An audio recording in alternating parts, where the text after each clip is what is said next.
Welcome to Amazing Business Radio with best-selling author and customer service and business expert, Shep Hyken. Shep will talk with some of the smartest thinkers in business to help make you more successful in your professional and personal life. This is Amazing Business Radio with Shep Hyken.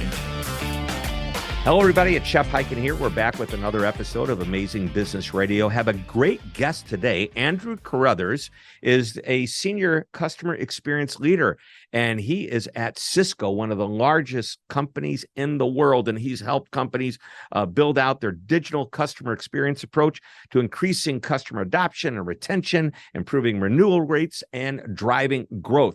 We're going to talk about how you can do that as well, regardless of the type of business you're in. This will apply to B2B as well as B2C. A couple of quick announcements, and you know what they are if you've heard the show before. If you've got an amazing story, you want to share a question you want me to answer, you can reach out to me on any social media channel because I am pretty much everywhere. And if it is a question, please use the hashtag Ask Shep. I'll answer the question right there in the social channel on this show and my newsletter, or I will answer it on my TV show, which is Be Amazing or Go Home. And episodes can be found on Apple TV, Roku, Amazon Prime, C-Suite TV, and even on YouTube. And you can go to beamazing.tv if you would like to just start binging on all of the episodes. That's beamazing.tv. All right, everybody, let's bring our guest on. Andrew, welcome to the show. Thank you, Shep. Happy to be here. I'm glad you're here. Lots to talk about. You have a great background. I mean, you're representing, a customer experience, a leadership role as a founding member in Cisco's CX function. Cisco is a big company. Can you just give us a real quick, 30 seconds on what you do there? And this will intrigue people to say, I need to listen to this dude. He's real smart. Well, I'll do my best, Steve. So I am part of the team that started Cisco CX function and specifically focusing in for the last 12 years or so on the digital element of customer experience. So how do we reach our customers directly and through our partners? And we have millions of customers in 150 countries around the world, and 90% of our business goes through partners. So how do we reach all of those customers every day through multiple channels when they need to be reached? And digital is the approach to do that. And that's where I focus in on. Yep. And your partners are the ones that customers actually buy the Cisco software, for lack of a better term, or platform that they're using. They buy it through partners who help them install it, service it, keep it going. All right, great. So what I want to talk about is you have a really intriguing, let's see, when I was looking at my notes, I thought 5 key steps, but we have 4 key steps that you want to go through that I think are important to delivering a great customer experience. And I know that you mentioned a lot of it is digital, so we're going to be focusing primarily on that. But I think a lot of this crosses over. And I also think that, Cisco, great company, a lot of B2B out there, business to business, but still, whether you're B2B, B2C, or even if you're in the government, we need to hear these 4 steps from you because I've read through your brief and through my show notes prior to coming on to our interview, and I think this is going to be fascinating. So let's start with, and here's what I think we'll do. We'll go through the first couple steps, take a short break, come back and do the other 2. So let's start with number 1, which is very simple. Get your customer experience, your CX house in order. Yeah, this is an overarching key step here. So the idea here is that we need to build organizations, again, whether, to your point, whether they're government trying to deliver services to constituents or whether it's B2B or B2C, organizations need to build a solid CX foundation, right? And I call that getting that house in order. So that includes busting through internal silos that create obstacles to success. So those silos are things like, human silos and people, building their territories, but it also needs digital. Like we have in Cisco and in many companies, a large challenge that we've had to overcome are the digital silos where data is set in multiple areas of the companies. And it's not transportable, right? So we might have, in companies large as Cisco, we've got multiple CRM systems, for example, because we've grown over the years organically and through acquisition. And every one of those business units that has grown has tended to come on board with its own CRM system. So trying to tie the data across CRM, as basic as let's just have customer data in one place, that's been complex.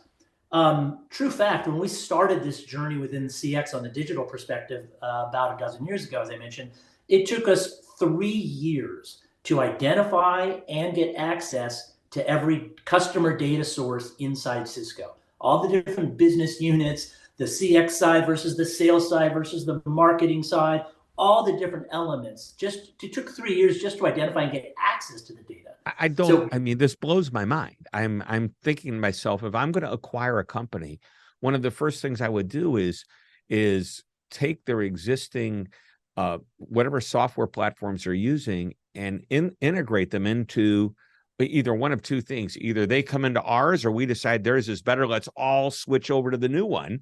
But you're saying this didn't happen. No. How could that be? Yeah, I know. On the face of it, it sounds shocking.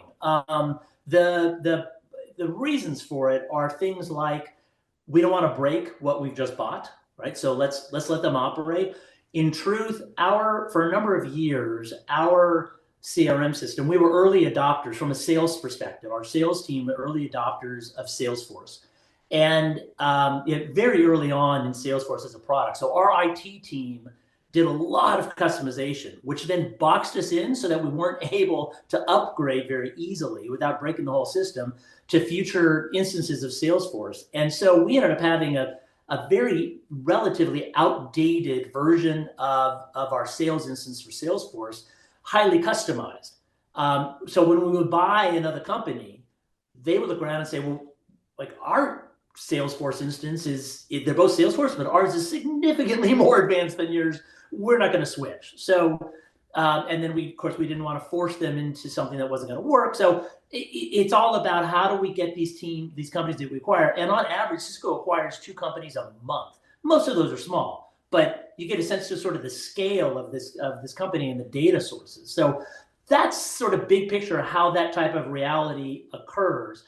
It's not unusual for large legacy companies. Cisco's over 35 years old. So that's as wild as that sounds, it actually happens a bit. Yeah, I'm wondering how often. And by the way, today, if a company is acquired or merged into a Cisco's system, what do we do? Are we going to leave it? Are we going to leave them out there in their own little silo? Or are we busting that silo down with all current and future acquisitions? Now we are busting that silo down. Now bringing companies, the acquisition integration process that we have within Cisco now includes what is the post-sale customer experience going to look like, and sort of operationally, internally facing, how are we going to integrate the data? How are we going to integrate the processes? What are we going to take as a best practice from that company that we purchased? What are we going to bring from the Cisco sort of established best practices into the way that company operates moving forward? So we've gotten a lot better at that. Mm-hmm. Awesome. All right. Number 2 is, and I love this topic, it's so hot right now. Everybody can guess. It's 2 letters, AI. Embrace AI is your suggestion.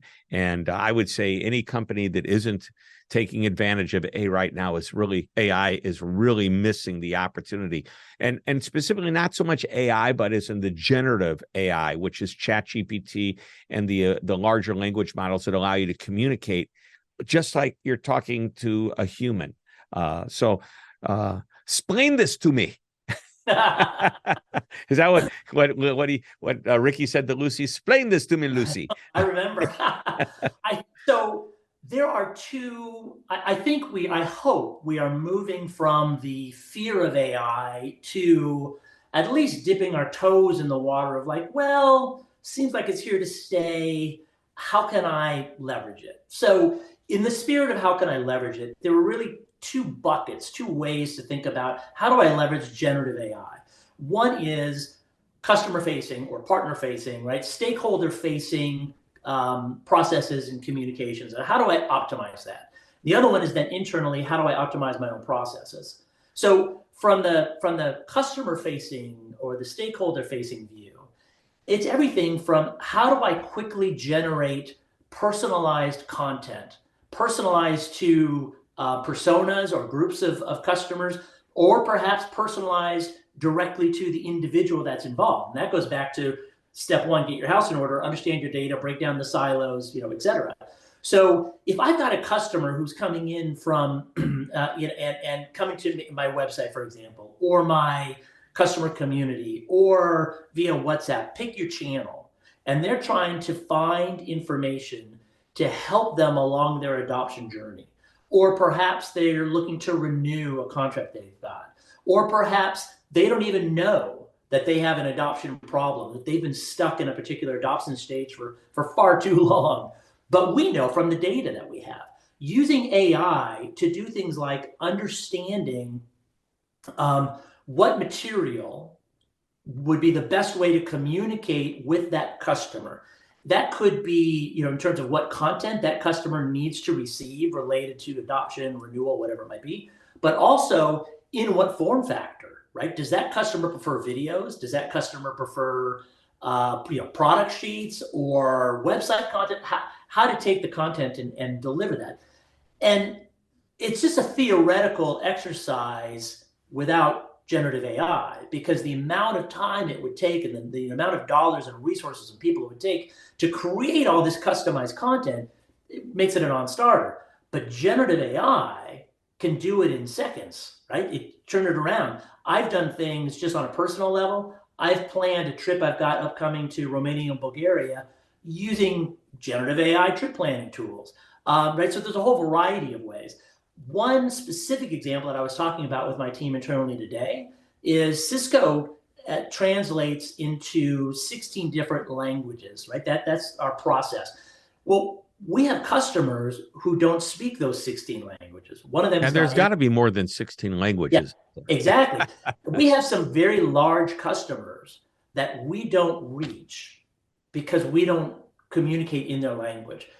We can use generative AI to translate into dozens of languages without paying the traditional translation fees and costs, et cetera, that would make it prohibitive. So using generative AI to create contextually relevant, intelligent content that will help your customers know that you understand who they are and help them through their process to whatever they're trying to get to. That's one way to use AI.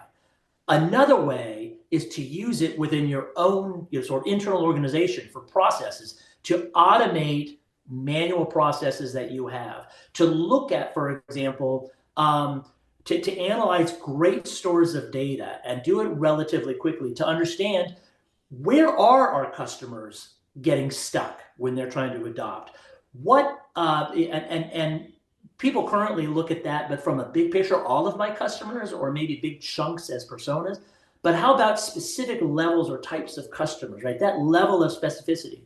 Who's the best contact that I should be reaching out to, and through which preferred channels? Is it email? Is it SMS? Whatever it might be. All of that data analysis can be done with, this is sort of, I'll call it traditional AI here, like using process models, et cetera, but to really help you understand and target your processes and understand where you have friction points that you can remove. That's another great way to use AI. Yeah, I actually think that and I've said this for a long time, before the whole ChatGPT type technologies really came around at the end of 2022. I've been saying AI, some of the best use is to support the employee, the agent, the salesperson, not necessarily to try to answer questions for the customer, because the customer doesn't always know how to properly ask the question, which is a beautiful thing about the new version, like ChatGPT. If I don't get the right answer, I just simply type, I think you misunderstand me. What I mean is this. I ask it a different way and I get the answer. Hey, let's take a quick break. When we come back, I want to cover the other two ideas that you have, which has to do about scaling digitally as well as and this is a big one I love, measuring what matters, the best metrics for business. Ladies and gentlemen, boys and girls, we are talking to Andrew Carothers, Senior CX Leader at Cisco on Amazing Business Radio. Don't go away. One of my favorite sayings is that customer service isn't a department, it's a philosophy. And it's a philosophy that must be embraced by everyone in the organization all the time, and that's 24/7. So if customer service is important to you, and I know it is, then you will love our virtual training, the ultimate on-demand customer service and experience training program that you can access anytime, anywhere. Now, the course content applies to everyone, regardless of position and responsibility, from senior executives to the most recently hired and everyone in between. You'll discover tips, ideas, and strategies that won't cost your company a fortune, but will produce what I call moments of magic, those positive experiences, and it will happen at every level of your organization. So go to Customer Service VT. That's V as in virtual, T as in training. That's customerservicevt.com. It's time to get customer focused. You're listening to Amazing Business Radio with best-selling author and customer service and business expert, Shep Hyken. We are back on Amazing Business Radio talking with Andrew Carothers, Senior CX Leader at Cisco. And we've been talking about embracing AI, getting your house in order, your CX house specifically in order, getting rid of, or at least consolidating systems, busting down and getting rid of silos where information that's important for people to have may not be readily available just because of an antiquated system. Well, I want to jump now to number 3. And this is an interesting one because I think this applies a lot more to the Cisco way of thinking, but I think everybody's going to get it. And then as we move into number 4, I love talking about measurement because, like Peter Drucker has been credited with saying, you can't manage what you don't measure. And you've got some thoughts on that. So let's go to number 3, which is to scale digitally in lockstep with selling partners. And I know you mentioned Cisco has partners that are out there selling your product. A lot of companies don't have that. They sell direct to whoever their customer is, another business, a consumer, whomever. But let's talk about the Cisco way of doing things. Great. So as I mentioned before, about 90% of Cisco's business goes through partners. And we have thousands and thousands, tens of thousands of partners globally. And the important thing to think about here is there's an information exchange that happens between the vendor, Cisco, and customers, and then the third party. In this case, it's a partner. Whether that be a partner, oftentimes it's the partner that sold the hardware, the software, the service, whatever it might be, and also then is helping the customer with implementation. In the customer's mind, there's no difference between Cisco and the partner. So they're holding both. It's all Cisco. It's all Cisco. So we need to make sure that we are sharing data with that partner.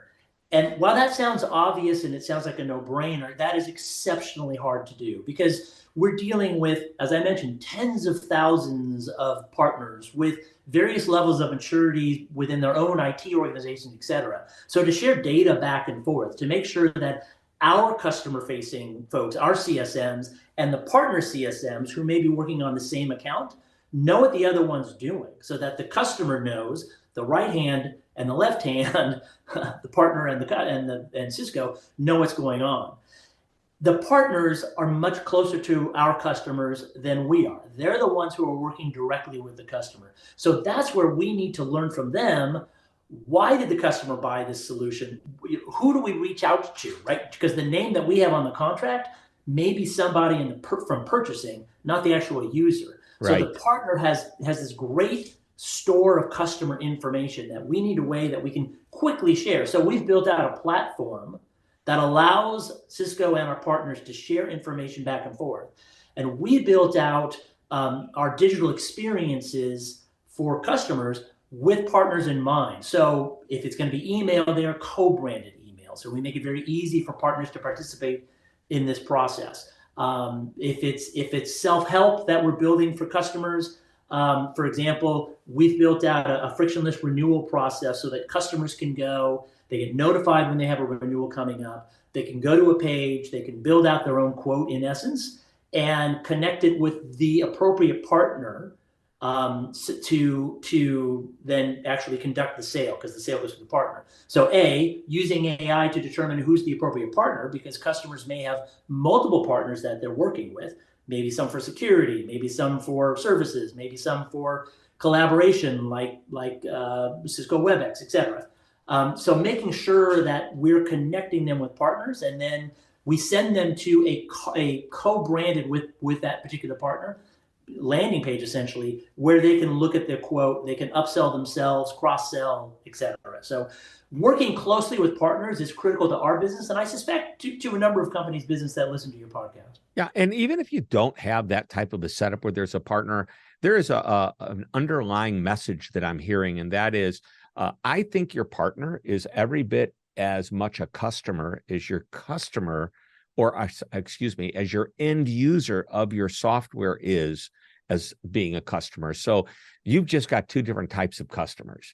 And what you're trying to do is integrate the two, the end user and your partner, together to make a seamless experience that ties in you as the manufacturer and the provider of the actual software platform. And even, do you sell hardware as well, or is it all purely? We do. Yeah, we do. So, we started selling hardware.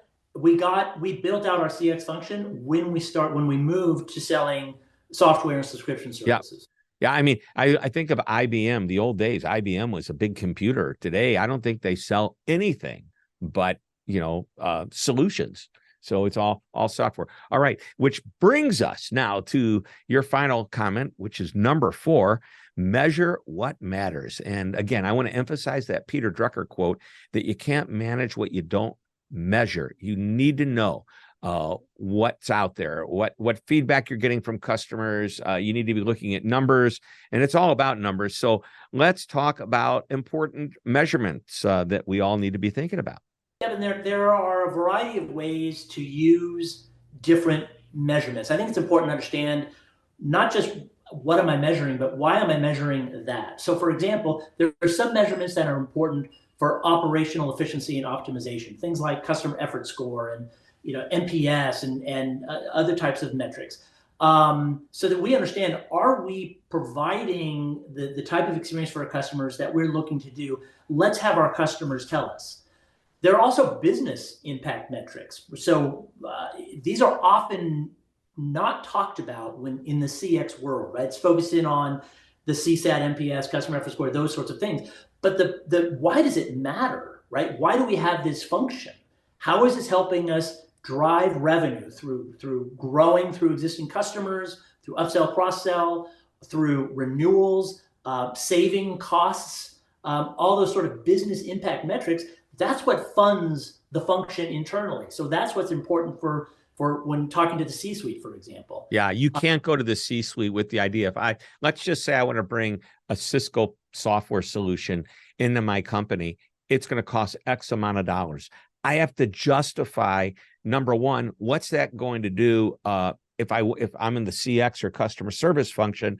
What is that going to do to impact my numbers about net promoter score, customer satisfaction, as you mentioned, all the related customer effort scores? But my C-suite leader, whoever I'm talking to, is going to say, okay, that's great. So our customers are going to be happier. What's that going to do to my bottom line? That's right. The business metric that you're talking about. And you need to combine the two of them. Exactly. And right. So I think equally important is sort of what is the customer's, what metric is showing us that the customer's business is thriving? Because if they do that, they'll continue to buy, et cetera. So that then sort of triangulates to the CX metrics and the business metrics. So all of that involved. Here's sort of big picture, the way I look at it. The discipline of customer experience is I wrote an article recently saying if CX has hit the teenage years, right? So we're a real thing now. There's a there, like sort of born from marketing and from customer service, et cetera. CX is its own thing. One of the things that it's trying to figure out in its teenage years, as it's trying to figure out, like, who am I, is what are the right measurements? And as we've been talking about, it's a combination of the CX and the business metrics. Yeah, love it. And then your thought is ultimately the most important metric is about the customer's business. Is it thriving? And because that's what you do, you help companies be more successful at what they do.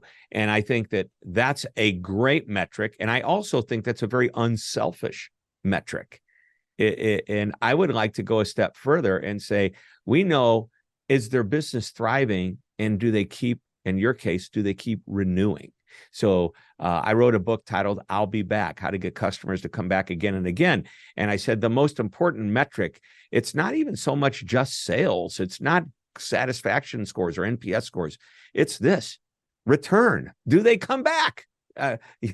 So that's the metric to look at. Well, we're just about out of time. I love to end every show with a final question. I've warned you it's coming, and that is what we refer to as the one thing question. What one thing, what nugget of information, what last piece of advice do you have from us? All right. So I love this question, and I love hearing the responses you get from various guests. So I'll say we're now in the age of the customer, where customers have the opportunity to quickly and relatively easily switch vendors if they want to, B2C and B2B. That means that it's incumbent on the company to develop a simple customer experience that guides customers to the value they're looking for quickly, without a lot of hurdles and hoops to jump through, et cetera. Make it easy for me to get from A to B, or I'm going somewhere else. And that approach applies to everybody, all customers, which means, right, not just large enterprises that companies can hire customer success executives to work through directly. Every customer expects that, and they'll switch vendors if they don't get it. In fact, 75% of customers prefer digital self-serve interactions with the opportunity for a human fallback if they need it. So that means that to provide the type of customer experience that every customer expects, digital has to be at the center of the customer experience strategy. It's what customers want. It's how customers expect to engage with the company. It's what companies need to be prepared to provide. Yep. And our research shows more and more consumers are actually leaning more toward digital experiences first. And just so you know, a digital experience by itself is, I need to call a company. Where do I go to get the phone number? To their website, right? And that's the beginning of a digital experience. And if at that point we can lead them to a self-service solution, great. But otherwise, like to your point, have that fallback. Make it easy for the customer to get to a human being. And there's something that I thought was really, really important that you just said. It's you are alluding to the idea of no friction. Eliminate friction, because it's expected that your product is going to do what it's supposed to do. Now, the expectation is, because so many companies provide it, a great service experience. And part of that great service is no friction. The moment you put up friction, companies and customers, your B2B customers, companies, and your consumers are going to say, there's got to be a better way. Let me go see if there is. And next thing you know, they're gone. So, hey, this has been great. Thank you so much for being on the show today. This is why we call it Amazing Business Radio. Great insights. Thank you.